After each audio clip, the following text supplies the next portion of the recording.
Point programme में एक बार फिर से आपका स्वागत है। आज का विषय है राज्यसभा एक अवलोकन। सबसे पहले जानते हैं ये चर्चा में क्यों है। हाल ही में भारत निर्वाचन आयोग ने एक नोटिफिकेशन जारी किया जिसके अनुसार 56 राज्यसभा सीटों पर चुनाव फरवरी के आखिरी सप्ताह में होंगे। चलिए अब जानते हैं राज्यसभा की संरचना और भूमिका।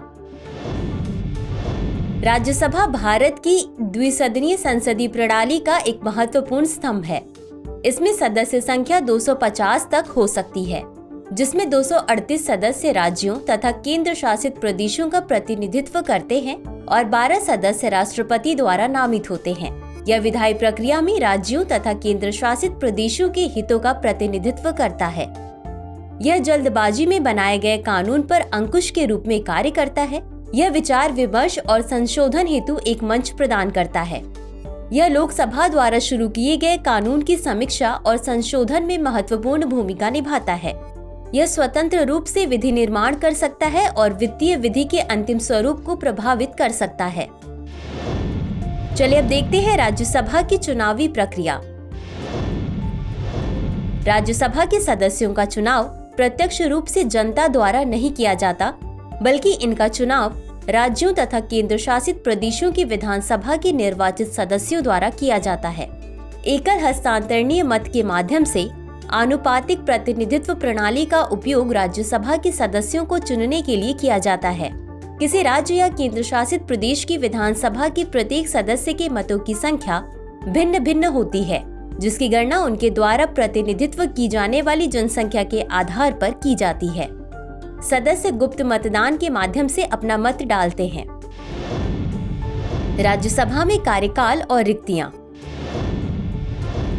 इसके सदस्यों को 6 वर्ष की अवधि के लिए चुना जाता है, जिनमें से 1/3 सदस्य प्रत्येक 2 वर्ष में सेवानिवृत्त हो जाते हैं। किसी सदस्य के इस्तीफे, अयोग्यता या मृत्यु के कारण राज्यसभा में रिक्तियां हो सकती हैं। संघीय ढांचे में राज्यसभा का महत्व।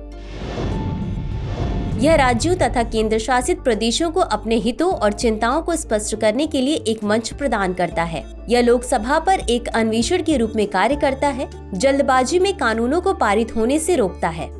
यह सर्वसम्मति से विधि निर्माण की सुविधा प्रदान करता है और केंद्र तथा राज्यों के बीच मतभेदों को हल करता है। यह लोकतंत्र, विविधता और समावेशी शासन के प्रति भारत की प्रतिबद्धता को दर्शाता है। अंत में देखते हैं आज के अभ्यास प्रश्न को। राज्यसभा के संदर्भ में निम्नलिखित कथनों पर विचार कीजिए। 1. राज्यसभा एक स्थायी निकाय है। 2. इसके 2/3 सदस्य प्रत्येक 2 वर्ष पश्चात सेवानिवृत्त हो जाते हैं। उपर्युक्त कथनों में से कौन सा या कौन से सही है या सही है?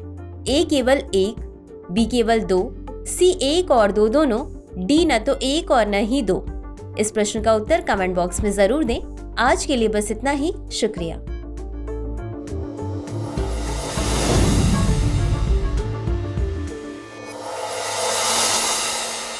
डियर व्यूअर्स, अपने एग्जाम की तैयारी को और बेहतर करने के लिए हमारे चैनल को लाइक, शेयर और सब्सक्राइब करना न भूलें।